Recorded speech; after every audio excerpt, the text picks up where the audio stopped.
ገለጡት አእምሯችን ፉሊ አክሰፕት ሲያደርግ ብቻ። ምክንያቱም አእምሯችሁ ያልተቀበለው ነገር አካላዊ ዓለም ላይ ልትንቀሳቀሱበት አትችሉም፣ ወይም መንፈሳዊ ነገር ላይ ልትሰሩበት አትችሉም። ምን ማለት ነው? ከአካላዊው ለውጥ ይልቅ አስተሳሰባዊ ለውጥ ይቀድማል። ጳውሎስ ሮሜ 12 ላይ የሚለው ይሄንን ነው። በአእምሯችሁ መታደስ ተለወጡ እንጂ ይላል።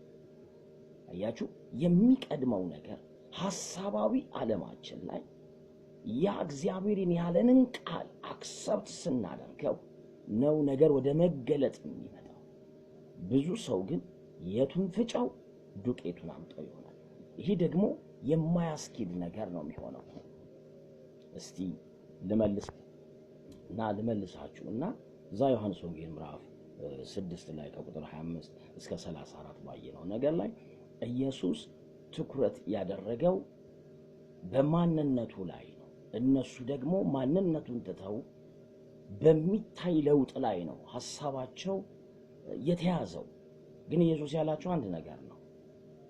ከሰማይ እንጀራን ያወረደላችሁ አባቴ ነው እንጂ ሙሴ አይደለም። ያም ከሰማይ የሚወርድ እንጀራ ለዘላለም ሕይወት የሚሆን እኔ ነኝ ብሎ ሲናገራቸው ያሉት ነገር አንድ ነው። ቁጥር 41 ላይ እንግዲህ አይሁድ ከሰማይ የወረደ እንጀራ እኔ ነኝ ስላለ ስለ እርሱ አንጎራጎሩ። አባትና እናቱን የምናውቃቸው ይህ የዮሴፍ ልጅ ኢየሱስ አይደለምን? አያችሁ፣ ከሰማይ መምጣቱ የእግዚአብሔር ልጅ መሆኑን አክሰብት አላደረጉ። የዘላለም ሕይወት ለነሱ ጉዳያቸው አይደለም። የሚታየው ነገር ብቻ እንዲለወጥ ነው የሚፈልጉት። ግን ኢየሱስ እንደገና ኮት አድርጎ የሚናገራቸው ያነሱትን ሙሴን ነው። ከሰማይ እንጀራ ያወረደላችሁ ሙሴ ሳይሆን አባቴ ነው አላቸው። እስቲ ሙሴን ራሱን እንውሰደው። ሙሴ ለተገለጠለት ለእግዚአብሔር ምላሽ ነው የሰጠው። በሐሳብ ዓለሙ መለኮት በሱ ሕይወት ሊያደርግ ያለውን ነገር ፉሊ አክሰፕት አድርጓል። ሂድና ፈርዖንን ሕዝቤን ልቀቅ ብሎሃል ብለህ ንገረው ሲለው አስባችሁታል? የሚሄድበት ሀገር ያደገበት ቤት ነው፣ ቤተ መንግስቱ። የተደራጀ ኃይል በብዙ መልኩ ያለው፣ እልፍም ብሎ ካስፈለገ ጠንቋይና አስማተኞችን የሚጠቀም ንጉሥ ጋር ነው ሄደው። ሙሴ ግን ይዞ ሲሄድ አንድ በትር ነው ይዞ ሄደው። አያችሁ፣ አካላዊው ዓለም ሊያቆመው ይችል ነበር። ሊያቆመው ያልቻለው ግን የተገለጠለትን እግዚአብሔር በአእምሮ አክሰብት አድርጎታል። እንዲህ ነው ያለው፣ ሄዶ እግዚአብሔር ሕዝቤን ልቀቅ ይልሃል። ያ ሁሉ ተአምራት የሆነበት ቅድሚያ ሐሳብ ዓለሙ ላይ የተቀበለው አምላክ ስላለ። እባካችሁ የብዙ ሰዎች እምነት እየተመታ ያለው፣ ብዙ ሰዎች እግዚአብሔር ላይ ተስፋ እየቆረጡ ያሉት፣ እየኖሩ ያሉት መንፈሳዊው ዓለም ስርዓት ከሐሳብ ለውጥ የሚጀምር መሆኑ ሳይሆን አካላዊውን ነገር ከቀየረ ከተለዋል። እግዚአብሔር ይህን ካልቀየረ፣ እግዚአብሔር ይህን ካላደረገ ምን ያደርግልኛል ወደሚል ንትርክ ውስጥ ሰዎች ገብተው እናገኛቸዋለን። ግን የመንፈሳዊው ዓለም ስርዓት ግን እንደሱ አይደለም። ከሐሳባዊው ዓለም ይልቅ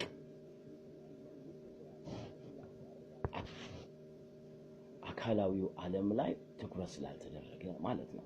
ስለዚህ የመንፈሳዊው ዓለም ስርዓት የሚጀምረው ከሐሳብ ለውጥ ነው።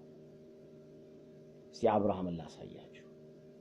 እግዚአብሔር 15ኛው ምዕራፍ ላይ እንግዲህ የሰውዬ ውጣ ሲባል የት እንደሚሄድ ማያውቅ እግዚአብሔር ወዳሳየው ብቻ የወጣ ሰው 15ኛው ምዕራፍ ላይ እግዚአብሔር መጥቶ እንዲህ አለ፣ እኔ ላንተ ጋሻህ ነኝ። በቀጥታ ልብ ውስጥ ያስቀመጠውን ነገር ነው አፈንድዶ ያወጣው።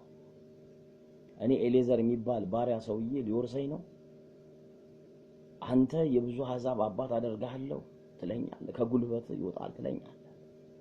እግዚአብሔር ይዞት ወጥቶ ሰማይን ከዋክብት የምድርን አሸዋ ቆጠረልኝ። አብርሃም የማይችለው ነገር ነው ሆነበት። ዘርህን ልክ እንደዚህ አበዛዋለሁ።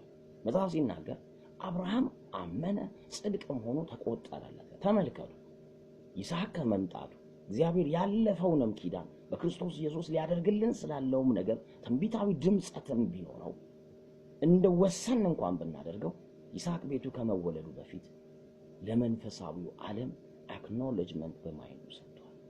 ስለዚህ መንፈሳዊ ስርዓት አካላዊ ለውጥን ከመጠበቅ የሚጀምር አይደለም። የተነገራችሁን ቃል በልባችሁስ በእምነት ከመቀበል የሚጀምር ነው። ሌላም ማስታወሻ ሲላሳያችሁ ልፍልፍ እያልኩ በነገሥት መጽሐፍ ምዕራፍ 4 ላይ ቁጥር 1 ላይ ደግሞ አንድ በጣም የምትገርመኝ ሴት አለች።